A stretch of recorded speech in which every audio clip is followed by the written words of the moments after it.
અમદાવાદમાં વખરતા કોરોનાના કહેર વચ્ચે તંત્રની ઘોર બેદરકારી પણ સામે આવી. કોરોનાના દર્દીઓ માટે બનાવેલા ઓક્સિજન ટેન્ક ધૂળ ખાઈ રહ્યા છે. વીટીવી ન્યૂઝે રિયાલિટી ચેક કરતા તંત્રની પોલ ખુલી ગઈ છે. પીએસ હોસ્પિટલ અને ચેપી રોગ હોસ્પિટલ ખાતે આ ઓક્સિજન ટેન્ક બનાવવામાં આવ્યા છે, પણ આ ઓક્સિજન ટેન્ક તો ધૂળ ખાઈ રહ્યા છે. ઓક્સિજન ટેન્કનું મેન્ટેનન્સ કરવામાં તંત્ર કેમ આળસ ખાઈ રહ્યું છે, એ અહીંયા સવાલ ઉભો થઈ રહ્યો છે.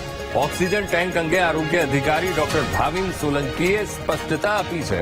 ઓક્સિજન ટેન્કની જ્યારે જરૂર હોય ત્યારે ઉપયોગમાં લેવાય છે. વીએસ હોસ્પિટલ મામલે તપાસ કરવામાં આવશે તેવી તેમણે બાંયધરી પણ આપી.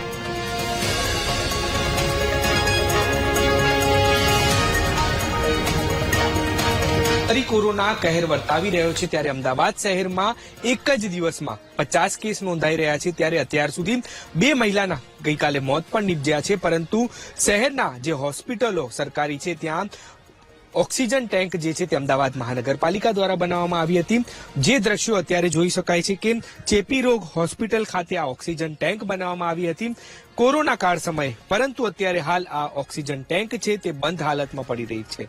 મહત્વની બાબત એ છે કે શહેરમાં ફરી કોરોના કેસ વધી રહ્યા છે, ક્યાંક લોકોના મોત પણ જે છે તે જોવા મળી રહ્યા છે, પરંતુ મહાનગરપાલિકા દ્વારા ઓક્સિજન ટેન્ક જે છે તેને કાર્યરત નથી કરવામાં આવી. હવે જો કોરોના કેસ વધી રહ્યા છે, લોકોને હોસ્પિટલમાં ભરતી કરવામાં આવે તો ઓક્સિજન પૂરતો છે કે નહીં, ત્યાં વ્યવસ્થા પરથી ખબર પડે છે કે જે ઓક્સિજન ટેન્ક બનાવવામાં આવી હતી તે અત્યારે કાર્યરત નથી. અને હવે જ્યારે કોરોના કેસ વધી રહ્યા છે ત્યારે ઓક્સિજન ટેન્ક ક્યારે શરૂ કરવામાં આવે છે તે જોવું રહ્યું.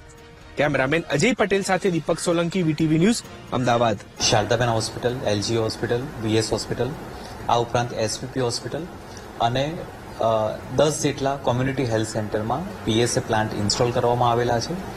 આ તમામનું રેગ્યુલર ધોરણે એનું ચેકિંગ, એનું ટ્રાયલ કરવામાં આવતું હોય છે, મોક ડ્રિલ કરવામાં આવતું હોય છે અને હાલમાં આ તમામ જગ્યાએ પીએસએ પ્લાન્ટ કાર્યરત છે. વીએસ બાબતે ત્યાં પણ આ પીએસએ પ્લાન્ટ કાર્યરત છે. તેમ છતાં પણ એક વખત ફરીથી એની ચકાસણી કરાવી લેવામાં આવશે અને યોગ્ય કાર્યવાહી કોર્પોરેશન દ્વારા કરવામાં આવશે.